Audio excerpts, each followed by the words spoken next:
That's right, it's time for our second segment, our beloved game, Play, Shelf, Trade. And we've got some great games from All Play as a part of the Play, Shelf, Trade today. Joe, tell us about these fantastic games. Yeah, so we've got 3 of our best-selling games up on the docket today. We've got Factory Funner, which is a real-time pipe connection puzzle tile laying game. We also have QE, which is an auction game where you can bid any amount that you want. And we have On Tour, our first game, still one of our best-selling, but which is a roll and write route building game in which you're trying to schedule tour dates for a band as they go across America. Fantastic. Well, I will get us started here with Play, Shelf, Trade. And so, we got the 3 categories, right? We got something we want to play right now, something we feel is hot and ready to go. Shelf, that means something we want to keep long-term. We want to keep it on our shelf. And then trade, we could see it go if we needed to. This one's hard because they're all fun games. I'm going to go with the play game is I want to play Factory Funner because I haven't played it. And I looked at it and it looks kind of cool.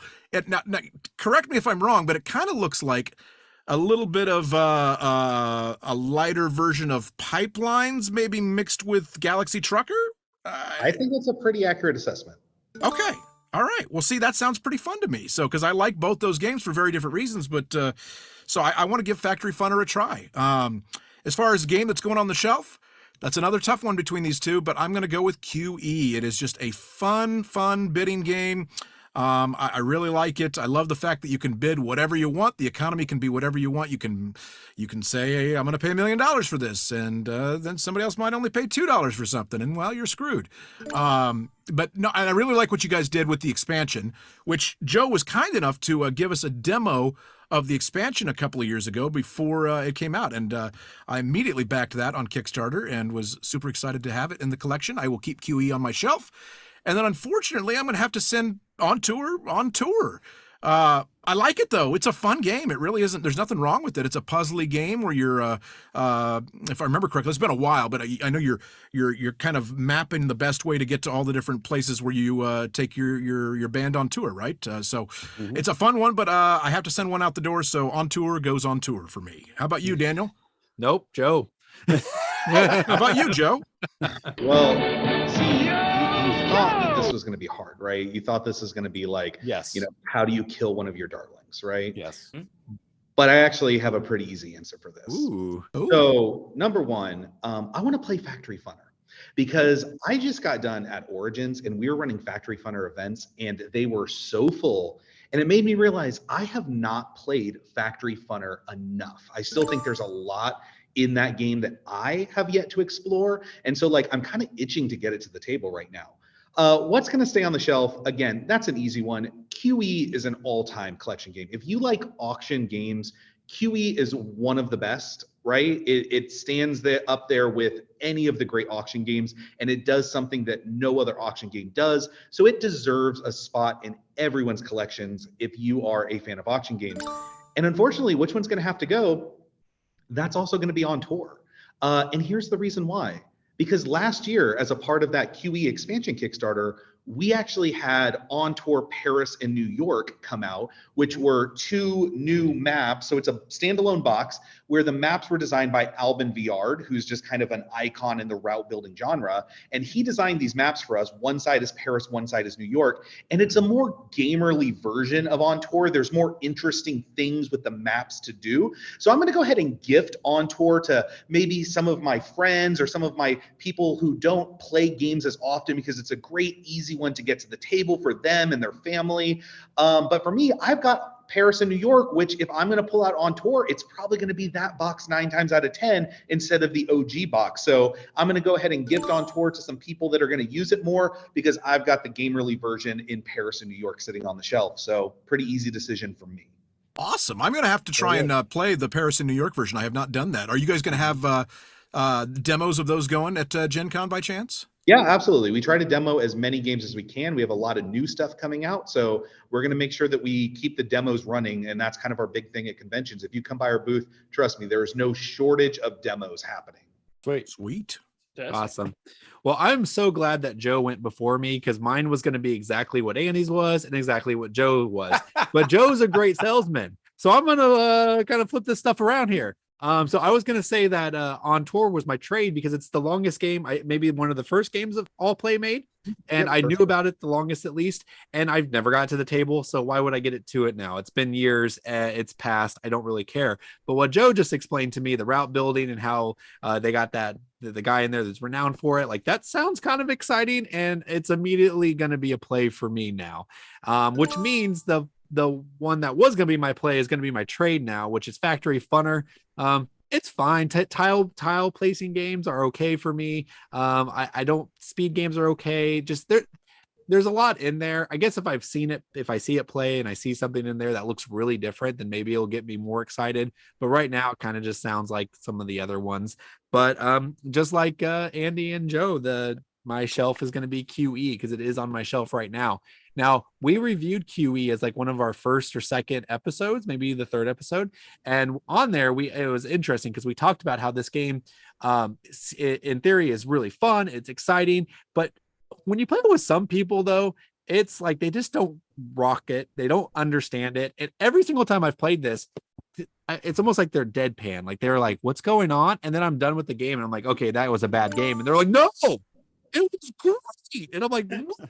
And I've had experience every single time with QE. So like it's gonna be on my shelf because one, I enjoy it a lot, and two, you just never know who's gonna like it or not. So I like to have it to be around and all that stuff. And so yeah, those are my three. Cool. Well, moving on to me here. I think I might be the only one of all these lunkheads that's played all three of these games. So that's that. So my opinion should matter more. I should get extra points. Just I think Joe's played it before. Joe. Well, I said the lunkheads, not Joe. The lunkheads. Okay. You guys are all referred to as the lunkheads. Okay. But to go into that, but it was tough. It was tough for me to figure out which ones because I've played and enjoyed all three of them. But I think QE is one I just can't play it enough. I want to play it again, and I want to play it with the expansion. And it's great with every group. I've never had a bad time with it. QE is going to have to be my play. I went back and forth with that one. On the shelf is going to be On Tour because when I played it, that's the one that I think you pull out and you play with just about anybody. And so that's one that I think and it's the quality of it too. Is you think rolling right, you think it's some pieces of paper and some chits or something, and or maybe some, it's this really big cool die. It's got these awesome boards that are dry erase, and it's a real pleasure to play. I mean, it's a really cool game. So that's going to be my on the shelf to play with anybody. Factory Funner, I enjoyed when I played it. And I'll tell you this though, it's the only thing that gets me is it's for a game that has real-time element, which is usually something that I immediately cross off a game that I will even play. This one does it in a different way. And I really like it. The time isn't you're going against the clock, you're going against the other players. And so you have to pick something that you want. If you think you want it, take it. If somebody else takes it. When I played, just to give an example of how this can work out, I took a machine that I can work this in, and it'll get me all these points. By the time I paid what I had to pay to work it in, it cost me points, and I would have won if I'd have just done nothing my last round. So that's the things that could happen in Factory Funner, just to let you know. But I think that the stress that is involved with that, it's not as bad as the other real-time games because you're against each other. It's kind of like a standoff at the end of Good, the Bad, and the Ugly. Is he going to take it? Am I going to take it? So it's enjoyable in that way, but I had to pick one to go, so it's going to be Factory Funner. But that's what I got on those guys. All right, so the first one I'm going to talk about is QE. So this is a game like Daniel talked about earlier. We've done a review of it and everything like that, and I was very conflicted about the game because like my first play, it was hard for me. I was that person that was deadpan. I was just like, what are we doing here? Like what? Like it just these are numbers that don't make any sense. Like Joe hit about it's being an auction game. It's not an auction game when I'm bidding $70 and people are like $3 billion. That's not an auction game. So like. It was really hard for me to wrap my mind around it, and it was difficult. But once I did, I think Daniel's just talking about me with his example because I talked to him afterwards, and I was like, no, it was awesome. I was like, I want to play it again. It was just so hard for me to wrap my mind around it. And I think the game, what I love about it so much is there's such a meta associated with it. That first round, the number goes here, and then the next round it gets here, and then here, right? And so I would told him it's like we should play it like in like a 3-match aggregate kind of thing and that kind of thing because there's so much meta to that game. With all that said, though, it's actually my trade. And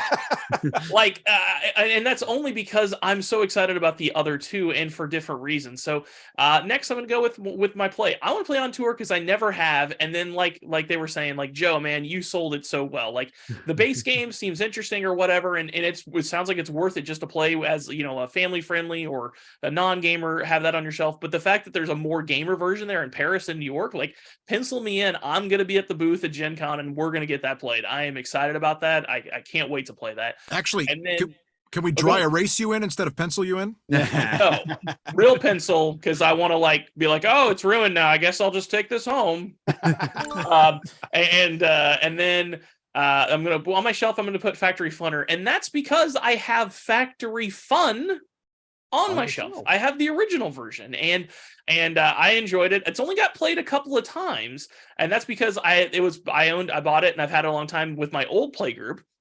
And I played with some, like, my old play group was no offense to my current play group, but the people in my old play group were all like brainiacs, like super smart. And so I played that with them and I just wrecked them. And the reason was because I played the game like you're supposed to. Like, the tiles come out, you look at it, can I get it done? Can I not? Is it going to cost points or whatever? And they didn't do that.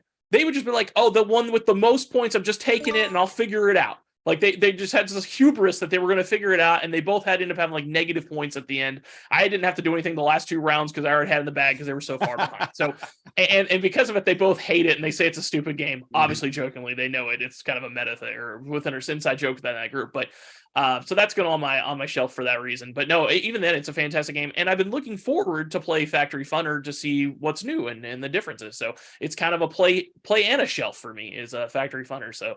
But yeah, I can't wait to put that pencil and walk away with a copy of On Tour Paris, New York at Gen Con.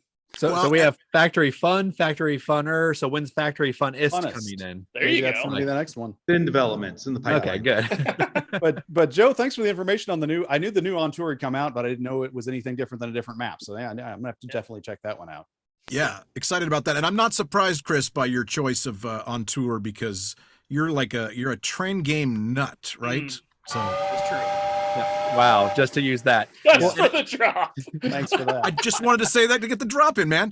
But before we move on, I do have to point out my real play for all play games is going to be Psychic Pizza Delivery to the Ghost Town. Oh yeah, I picked this up recently just because of that name. I think it was on Don's last year's Gen Con special where he's just like, for the "What name. is this game?" Yep, I just gotta know what it is. We're gonna finally find out. And then the other one is Kabuto Sumo. Like, I really want to get this one too. It's a dexterity game, I think, where you're like pushing these little beetles off of platforms. So these are my real plays right here. So gotcha. Thank you for watching this clip from Around the Board. If you'd like to watch the full episode, please click on the link down below. Around the Board is essentially a game show featuring 4 board game enthusiasts that discuss board game topics and news in a competitive format. Whoever wins gets to talk about whatever he wants at the end of the show. So please join us, won't you, around the board.